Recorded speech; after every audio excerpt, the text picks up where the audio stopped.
Thank you, everybody, for joining us today. I'm Darius, your host. Today, we'll be interviewing a hygienist named Melissa Dinkins, who's based out of New Jersey. And we thought that she'd be a wonderful addition to the story of so many hygienists out there to learn from one another. Melissa Dinkins has a great pleasure of lending her expertise and passion to the dental world since 2009 as a dental hygienist. She's combined both her BS and her BS from Quinnipiac University and her AAS from Bergen Community College to develop into a new role in her career. She has thrived on creating meaningful relationships with her patients as well as leading them to better oral health while in the clinical setting. Melissa always imagined a position in helping other hygienists thrive and be the best they can be in the field. When the opportunity arose to join the Paradental and Cloud Dentistry team, she was able to make her vision a reality. As an experienced RDH, her passion shines through in helping fellow hygienists and dental professionals reach their goals in their roles in the dental field. Melissa lives in New Jersey with her husband, wild and crazy son, and dog. They enjoy visiting the beach, snowboarding, and riding quads and dirt bikes on the weekends. That's pretty awesome. I actually went dirt biking my first time in Mexico, and it was an experience. Everybody kept telling me, "Be careful." Yeah, I know. Thank you for joining us today. We appreciate your time. Thank you for having me. I appreciated it as well. I think many of the hygienists out there that are listening who are around the timeline of about to graduate and come into the working force or have graduated in the past year, they love to hear about kind of how your story went and what that transition looked like for you. What did it feel like when you started to work at that first dental office when you got out of the hygiene program? Did you immediately find that position back in 2009? So I did. I was very lucky. I shadowed at my own personal dentist growing up. They were nice enough to let me be a shadow for an entire summer prior to even entering into hygiene school. So I think if people are able to make that connection either prior to starting the hygiene program or somewhat throughout the program, that's so helpful. Especially for me, I didn't have a background in dentistry. So I had zero knowledge. And there was people from all walks of life in my program. Some people had been assistants, some people were dentists from other countries, some people were right from high school, and then there's people like myself who were changing everything up and coming from college with a different major. So I went right into that office, which was helpful. And then that actually led me to networking with a lot of different people in the dental field. And it just snowballed from there. I was in a few different offices far away from my hometown, which again, I grew up very isolated, rural part of New Jersey. So I was closer to New York City and I got to meet a lot of people. And it was just from this one office and it just snowballed. What was the composite of your graduating class in the hygiene program? Are you in touch with any of them still? I am. One of my best friends from school was in my wedding. And as far as hygiene, I don't see it them right now. Like, I don't really go to meetings with them or anything like that. But I'm in touch with a few girls and we just get to, especially when COVID happened, we really just kind of came together and really discussed, okay, what do we want to do? How do we want to go about this? Are you going back to work? Was actually like a really interesting time. And we fell back on each other because we had been through that program together. So it was helpful. I would have loved to have been a fly on that wall in that Zoom meeting. Yeah, that was interesting. Did you hear a decent number of hygienists saying it's time for me to move on from clinical and explore other aspects of dentistry? Not quite yet. I haven't. I think at this point, 13 years in, a few of us are starting to transition into different roles. And I think it's just coming organically. I don't think set it's a set goal for anybody right now. I have a few friends who one of my best friends who's a hygienist that I work alongside with, she's on her second neck surgery and she's 37 years old. So for Wow. her, this profession she loves, but her body can't handle it. So she's transitioning in more to an administrative role in her office. And some other girls are just starting families. So it's just, again, it's all coming organically to everybody, kind of like, And after COVID and that, I think it's changed a lot of people's minds or, just planted some different seeds. Yeah, sure. Of course. Our engagement team that's responsible for going after the professionals to register on the Cloud Dentistry platform, Mhm, they report about one out of every 15 messages that they get back from a first touch to, let's say, a hygienist. mhm. They end up responding saying they're out of dentistry or they're out of clinical. Wow. Yeah, Yeah, I I believe it. I thought it was interesting. When you were traveling to New York City from Jersey, you were living in New York City, or what was the commute like for you? I was in New York City. I was outside of New York City. It's actually Bergen County, but it's heavily populated as compared to where I lived. So that was about an hour commute with traffic. Everyone was going into New York City from that area. So it was an experience. It was tiring. Yeah, I And I had bet. just graduated. So I was like, I don't know if I could do this forever. I did that for about 2 years. And then I found something closer. Do you feel that some burnout effects in terms of the RDH world, Mhm. is the burnout effect more stemming from like a mental burnout or just like a physical burnout, like your friend who had the unfortunate 2 surgeries on her neck? I always thought it would be physical burnout, but in my experience, the mental combined with the physical burnout is so much more and so much more powerful because when you're young and you're first out, you're like, I'm going to be fine. Ergonomics, this, whatever. I have it all ingrained in me. And then all of a sudden, before you know it, you're like hunched over and crossing your legs and your neck is constantly turned. So that I think didn't wear on me at first. I think it was the different roles I had as a hygienist. One office, I was really perio focused. So they put a lot of tasks on us to do in 1 hour with patients. And it was a lot mentally. And I did that for about 8 years. And then I took a step back and went into pediatrics, which everyone said was mindless dentistry. And I would just say to somebody, work a month in pedo and tell me what you think. Because it's exhausting. It may not be scaling and root planing, but it's dealing with little kids and educating parents that sometimes have no knowledge of home care or anything like that. So it's different. The burnout is you can't just call it a generalized burnout. It's a little bit more specific. Right. Mhm. Were you temping or perm? I Or was just permanent in all these positions. in all the positions? Mhm. Did you notice, like, when you first started working with them that there was this clinical philosophy that you had to get in alignment with, or were you given at times kind of like a bit more autonomy to create that office philosophical? The office that I was at where I was doing a lot of perio, it had a lot of structure to it.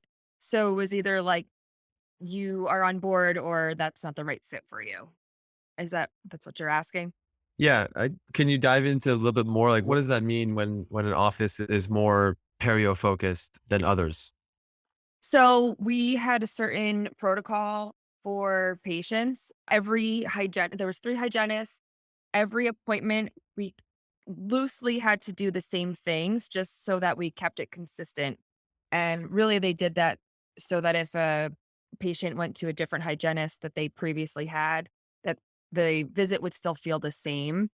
So we had to perio chart once a year on our patients and record it And if they had any pocketing over 4 millimeters, and a certain amount in each quadrant, then we were moving on to scaling and root planing, which was a whole different treatment plan. We had to go through that with the patient. We actually, as a hygienist, I actually had to go over their insurance with them and write it up as a treatment plan and have them sign off on it, figure out what the insurance would pay, and then schedule them to come back for 2 different visits with myself.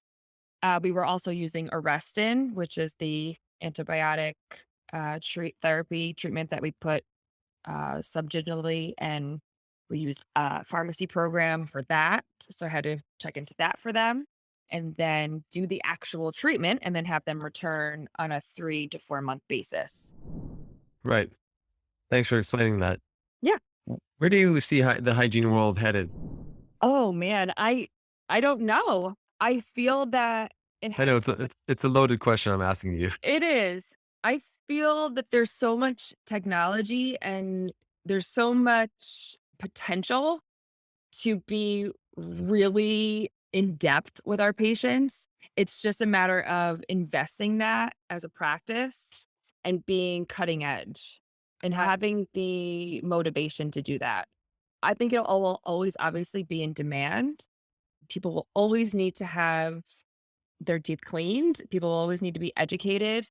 I think it's just a field that will continue to grow. Yeah, I mean, from what I see all the time on Facebook groups, it's offices begging for referrals for hygienists or offices complaining about the hourly rate of hygienists being so skyrocketing high. It's Right. become this like era of empowerment where they're finally, I guess, office owners are starting to appreciate the role of the hygienist that's out there. There's always that, penny wise, pound foolish. I like to call it peso wise, pound foolish. Uh, dentist that basically says, "I'll just do my own cleanings." And economically, I never understood how they would justify that in in their minds, because they should be producing way more than that and tending to more critical procedures to their role in the office. In my experience, whenever I've seen a patient that's had cleanings done by the dentist, there's always a negative association with that. And they don't feel the doctor is thorough enough. It's a totally different vibe. They don't feel comfortable. I think a lot of patients become really friendly with their hygienist and almost like an extended part of your family. So every time they come in, they update you on their personal life. They trust you. So anything that I'm telling them with their oral health, they're taking home with them and they're doing for the most part. Most of my patients became compliant because you're just building a relationship 6 months at a time with them. So it's kind of like a trifecta series, right? We have the conversion rate and adaptation rate of the treatment plan proposed to the patient. Right. You have the hygienist actually being favored to be seen by the patient as opposed to the impression of the general dentist doing the cleaning. I could see why too, because it he's supposed to be the doctor doing, filling the cavity or putting in the implant. Right. That's the general perception of the population. But there are parts of the country where there's just not many hygienists at all. The economics of time for them is not available as a pool to these offices. And I think that that kind of plays a role into how dentistry is just overall just so underserved around the country. Mhm. And yeah, that's actually an interesting way of looking at it. Do a lot of your friends temp or perm that are hygienists that you keep in touch with? A lot of them are permanent positions at this point in their careers. Temping was something that a lot of girls did when we first graduated. And I did a little bit here and there. I didn't need to because I kind of had these little ways into all the different offices that I trickled through. But a lot of people liked it. That's how they found their permanent offices. Yeah, it makes sense because it's not the office interviewing the hygienist necessarily. Right. It's the hygienist interviewing the office too, because they're putting a foothold in their career of where they're going to be practicing. Absolutely. How many offices does I'm actually very curious about this. What is the average number of offices that a hygienist ends up with settling down permanent wise? I would say it depends. I would say between like 1 and 3 offices. Right. Yeah. Yeah, just based on who I know and where I've been as well. I've always been in about 2 offices, just always filling in my days even though I was full-time. I would work one day at another office because it was close to home, it was easy. Yeah. And today you're joining our team at Cloud Dentistry, right? We're in May 2022. You're going part-time clinical, part-time on the business side, and Yes. as our official ambassador for the New Jersey area to help us grow that market. What are some thoughts that run through your mind about that? Well, I first thing is I'm excited. I have all this really exciting nervous energy that I just can't wait to kind of pour into the business side of things. It's just a new journey for me. I see a lot of growth. I see being in the clinical field for so long, you see things from the clinical side of things, but you also start to look at things differently. And oh, well, this could help this side of things if I could do the marketing, if I could do the advertising. You kind of start to really mold yourself. At least I do for myself. So I'm really excited. Was there anything during the tenure of your clinical practice that you just had like an aha moment and you said to yourself, why didn't someone invent this? Oh my gosh, all the time. And I wish I wrote half of them down. But I do think when I found out about cloud dentistry, I was like, this is brilliant. Where was this 10 years ago? I would have used this and I could have possibly been on a whole different journey and went down a different road and found a different office because this is really something special. It's personalizable and it's great. It has a lot of potential. Yeah, cloud dentistry is all about empowering professionals and disintermediating all the handcuffs that staffing agencies and traditional recruiters have had. So I think that's where the personalization feeling comes to Right. play for you. And there's uniqueness to the platform on both sides, not just the office, but also for the professional that hasn't been around in dentistry before. I'm actually very, I gotta say this, I guess maybe we'll cut this part out of the recording, but I'm surprised there's no major competition to cloud dentistry. I've noticed a few other companies that have come about that created like something similar, but they use the veneer of a staffing agency, Yeah. or I should say the other way around. Um, and I've never actually seen a company that is able to have a messaging and booking on demand platform and give the flexibility of the professional to keep 100% of what they ask for and not charge the office a buyout fee or have any contract that they have to police in between. Yeah, actually, it just to give you an example, when I was taking a step back from full-time hygiene, right before I found cloud dentistry, I said, well, you know what? Maybe I'll temp and I'll just try to find another office or I don't know. I was just transitioning. So I went on to a staffing agency's website just to check it out and see. And it was so outdated. I had to fill out a form through Word on my computer and then mail everything to them. Oh my goodness. That honestly, 100% honesty here, I said to myself, I don't want to do this. I don't want to do it. I don't have time to be printing this, filling it out, get a stamp. I don't have stamps. I have to go to the post office. I just didn't, I was like, this is I fe I as I was doing it, I'm like, "This is just so outdated, like, we're in 2022, why there's gotta be something easier." I'm telling you, this whole thing feels manifested because it's just and then boom, the next week, cloud dentistry appeared. And we met. Yes. You mean to tell me that they had the audacity of not including a self-addressed stamped envelope? Yeah, I mean, like, really? How dare they make me go to the post office? Yeah, and you know what's even more interesting in the staffing and recruitment world, there's no gold standard out there. There's no like Patterson or Henry Schein Dental like there is for the dental supply Right, world. And right. I think that there's something to be said about that because the way the model has been antiquated this whole time, it's kind of caused the industry from being able to have like a breakout. Hmm. And we feel that we're able to provide that breakout. And Cloud Dentistry just wants to change the way dentistry does hire. I think it's going to be very well received in New Jersey. We are very excited to throw a nice mixer event. The date will be announced. Stay tuned for that. We look forward to meeting all the practices and hygienists and all professionals that are looking for work hire in the New Jersey area.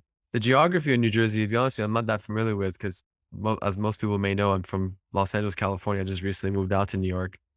So forgive me if at times I send you a lead that's 5 hours away asking you to meet up with them. Ladies and gentlemen, Melissa Dinkins, RDH, thank you so much for joining us today. Thank you so much for having me, and I look forward to helping more hygienists in the future.